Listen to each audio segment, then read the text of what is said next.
एक सेठ था, सेठ एक दोस्त था, और कालांतर में उस दोस्त का स्वर्गवास हो गया और सेठ का परिवार धीरे धीरे कमजोर होने लगा और परिवार के काफी सदस्य भी काल कवरित हो गए। घर में एक नौजवान रहा, एक युवक रहा। उसने सोचा मेरे पास में 5 रत्न है, अब मैं गरीब अवस्था में हूं, मकान हवेली भी जर्जर हो गई है, तो किसी के मन में शंका भी हो सकती है, कुछ भी हो सकता है, ये किसने लाया, चोरी करके लाया। उसने सोचा मेरे जो बाप का जो दोस्त है, मित्र है, तो वो न्यायविद है, निष्पक्ष है, तटस्थ है, उसको मैं दे दूं और कालांतर में जब मेरे आवश्यकता होगी तो मैं शेर से वापिस ले लूंगा। गया शेर साहब कि मेरे 5 रत्न है। पहले तो मना किया, मैं दूसरों की संपत्ति नहीं रखता हूं, कल कुछ हो जाए तो लेना का देना हो जाए। कि नहीं आप मेरे बाप के समान हो। ज्यादा आग्रह किया तो 5 रत्न दे दिया। और वो विदेश गया कमाने के लिए और वापिस घर आता है। उसने सोचा मैंने मेरे पिताजी के दोस्त को 5 रत्न दिए थे, वो 5 रत्न वापिस ले गया। आया शेर साहब, कौन भाई, कहां से आया? अब जैसे वो 5 रत्न दिए थे, कुछ समय के बाद में उनके मन में पाप आ गया, शेर के मन में पाप आ गया। अब ये तो गरीब है और पूरा समाज मेरे पक्ष में है, इसके पक्ष में कोई बोलने वाला है नहीं है। और कौन है भाई? तो मैं शेर का लड़का हूँ, क्या काम है? मैंने आपको जो 5 रत्न दिए थे वो वापिस मुझे दो। कौन से रत्न? तुमने कब दिए? दिए नहीं तो मेरे ऊपर आरोप लगाता, झूठा आरोप लगाता, चला जा, नहीं तो पुलिस को बुलाता। बेचारा देखता नहीं, उसको इतना धक्का लगा, इतना धक्का लगा, मेरे बाप के समान समझता और ये ऐसा करा है। उसको इतना गुस्सा आया, उसने वही आत्महत्या करी, वही आत्महत्या करी। आत्महत्या करने के बाद में जो करना, उदास संस्कार जो करना वो सब हो गया। अब शेर के 5 लड़के थे। जैसे ही शेर बड़ा होता है, लड़का बड़ा हुआ कि भाई सगाई करना, कि सगाई की और शादी हुई और घर में जैसे प्रवेश करता है, घर में जैसे प्रवेश करता है और सांप आता है। कौन आता है? सांप आता है, वो डस कर चला जाता है और लड़का मृत्यु को प्राप्त हुआ। सब लोग देखते रहेंगे और शेर तो इतना धर्मात्मा है, पुण्यात्मा है, इतना नामी है, ये घटना कैसे घटी? सब सहानुभूति दिलाने के लिए आए। अब बहुत जवान ऐसे शादी हुई और ऐसे चला जाता है तो दुख होता है, पीड़ा होती है। कुछ समय के बाद दूसरा लड़का भी बड़ा हुआ कि भाई शेर का लड़के की सगाई नहीं करना, पहला लड़का ही गुजर गया और इसको एक को संभालो, इनको संभालो। तो चिंता मत करो, जरूर तो नहीं सब हर बार ऐसी घटना घटे। सगाई की, शादी हुई, घर में जैसे प्रवेश करता है और सांप आता है, डसकर चला जाता है, मृत्यु को प्राप्त हो जाता है। और 2 घटनाएं घटी, पूरा समाज अचंभित हो गया, हतप्रभ हो गया, ये क्या? और शेर कैसे, कौन से कर्म होने वाला, इतना धर्मात्मा है, दान पुण्य करने वाला, समाज में इतना प्रतिष्ठित, क्या हुआ? तीसरा लड़का बड़ा हुआ, कहा अब शेर बड़ा, मैं तो नहीं करूंगा।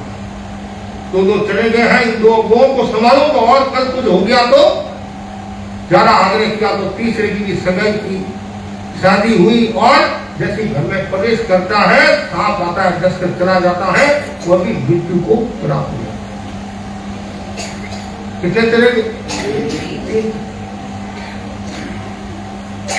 अब चौथा लड़का बड़ा हुआ कि सगाई करो। शेर ने मना कर दिया, ज्यादा लोगों ने आग्रह किया, ठीक है इस बार मैं शेर की लड़की नहीं लाऊंगा, गांवड़े की लड़की लाऊंगा, हो सकता है बन जाए, बन जाए। अब ये कोई जरूरी नहीं है गांव की और शहर के, तो अपने कर्म है। लोगों की कभी कभी वो धारणा होती है कि महाराज शहर की लड़की नहीं लाना, गांव की लड़की लाना, ताकि घर में शांति रहे। कभी कभी गांव वाली भी शांति कर लेती है, कभी शहर वाली भी शांति कर लेती है। ये तो अपना अपना दृष्टिकोण है। और सगाई कर ली।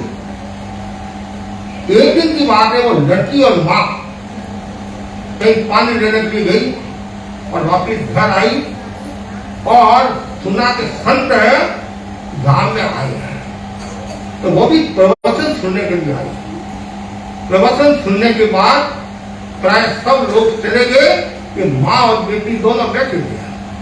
समझ नहीं आई होगी, कभी कभी होता है समझ नहीं आती, बैठी रहती है। और इधर गुरु ने माँ बेटी को देखा और शिष्य को बुलाया, शिष्य सुन, कोई देख तो नहीं रहा, हमारी बात कोई सुन तो नहीं रहा, ध्यान रखना, उनको पता नहीं भीड़ के भी कान होते हैं, इन्हें तो देख ले, कोई देखने वाला नहीं है। हाँ, मुझे कोई देखने वाला नहीं, फरमाओ। धीरे से सामने लड़की और माँ बैठी है, इसकी लड़की की सगाई शेर के लड़के के साथ हुई है। उस शेर के 3 लड़के तो चले गए हैं और छोटा लड़का के साथ इसका संबंध हुआ है। तो शिष्य को पता तो था ही ऐसी घटना घटी, तो गुरुराज कोई ऐसा उपाय है? हाँ, ऐसा उपाय है। क्या शेर के लड़के बन सकते हैं और ये विधवा नहीं हुए? हाँ है। क्या कि जब शादी हुए कि लड़की आगे रहे और लड़का पीछे रहे, लड़की आगे रहे, लड़का पीछे रहे, और लड़की अपने ससुर को कहे कि दूध का कटोरा लाए, दूध का कटोरा लाए, और जो 5 रतन है, 5 रतन वो दूध के कटोरों में डाले, और सांप आएगा और अपना वो रतन लेकर चला जाएगा, तो फिर ये लड़का जीवित रह सकता है। जैसे ही अब कभी कभी क्या होता है, हम दोनों आपस में बात करते थे नहीं, तो आपकी नजर भी चली जाती है, मैं क्या बात कर रहे हैं, हमारे बारे में तो बात नहीं कर रहे हैं। मनुष्य का स्वभाव है, कोई भी हो, हमारे मन में भी आ सकता है, आपके मन में भी आ सकता है। तो शायद लड़की के और माँ के कानों में ये शब्द गुरु जी के पड़े। जैसे गुरु जी के शब्द पड़े और लड़की तो निश्चिंत होगी, मेरा पार, मेरा तो सगाई होगी थी, समय आया, शादी हुई, और सबको डर था कि 3 घटनाएं घटती, 3 घटनाएं। और जैसे ही अब लड़का घर में प्रवेश करने वाला है, इतने में वो ने शेर को बोला। लोग भी देखते रह गए, अरे ये कोई 21वीं शताब्दी की लड़की है क्या? 21वीं शताब्दी की लड़की है। शेर को बोला, और शेर की बेटा शर्मिंदा हो गया, और हमारी वैसे बोलाती है तो आगे क्या करेगी है? बोला शेर साहब, शेर को डालना पड़ा, आगे मैं रहूंगी, पीछे आपका लड़का रहेगा। ऐसा कभी हुआ क्या? मैं जैसा कहूँ वैसा आप कर लो, बस इसी में मजा है, ये तो सजा है। ठीक है बेचारा क्या करे, आगे लड़की और पीछे लड़का, लोग भी देखते रहे, मेरा जमाना है, मेरे जमाने की शादी है। और फिर का दूध का कटोरा लाओ। अरे ऐसे चुप में ये मैं जैसा हूं वैसा आप कर लो, दूध का कटोरा। और फिर सबको साइड में किया, शेर को बोला, शेर साहब तिजोरी में 5 जो रत्न पड़ेंगे दूध में डाल दो। शेर देखता रह गया, इसको कैसे पता चला, ये तो कोई ज्ञानी लग रही है, अब बोलने में मजा नहीं है, चुपचाप दूध में रख दिए। और नाग देवता आया, सर्प आया और 2 लेकर गया। इसको क्यों 3 तो उसने पहले हड़प लिए थे, मतलब 3 की जान चली गई थी, और 2 लेकर गया, और 2 ने घर में प्रवेश किया, फिर बेटे ने घर में प्रवेश किया, सब राजी कुशल पहुंच गया। तो लोग देखते रहेंगे कि वो तो कोई केवल गाड़ी लग रही है, गाड़ी लग रही है। अब घटना का सार क्या है? उसने अपनी वसूली कर दी। किसने? हम दूसरों की संपत्ति हड़प करते हैं, अन्याय करते हैं, पक्षपात करते हैं, दुर्व्यवहार करते हैं, उसका ये परिणाम घटना आपको बताती है।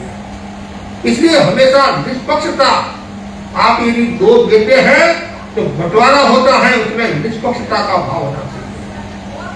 देरानी जेठानी है, सासू का भाव यह रहना चाहिए, निष्पक्षता। ठीक है, खदमत है, 19-21 हो सकता है, और जो ज्यादा सेवा करता है उसको ज्यादा दिया जाता है, ये भी सुना जाता है। ये तो सामने वाला सोचेगा कि ये क्यों हो रहा है। आपका नजरिया ये रहना चाहिए कि मैं सबको समान दृष्टि से देखूं, और समान दृष्टि से देखोगे, तटस्थता के साथ देखोगे, मध्यस्थ वृत्ति होगी तो आपका विकास होगा। ये 4 महत्वपूर्ण सूत्र है। सत्येषु व्यक्ति गुणेषु प्रमोदम, कृतेषु जीवेषु कृपा परत्म, मध्यस्थ भावों विपरीत विटाऊ सदा ममात्मा विद धातु देव। हे देव, हे भगवान, मुझे और कुछ नहीं चाहिए कि 4 रतन मिल जाए। उससे जब 5 रतन रखे थे तो वो रतन अलग थे, वो तो नाशवान थे, क्षणिक थे, भौतिक सुख देने वाले थे। और ये 4 रतन, ये 4 महारतन है, ये आध्यात्मिक सुख देने वाले हैं, आध्यात्मिक उन्नति करने वाले हैं और आध्यात्मिक विकास के साधन है। तो मैं भी आपको यही कहना चाहूंगा, आपके भीतर में भी व्यक्ति का भाव रहे, प्रमोद भावना रहे और करुणा का भाव रहे, तटस्थता का भाव रहे, तो आपका जीवन सुधरेगा, जीवन का विकास होगा।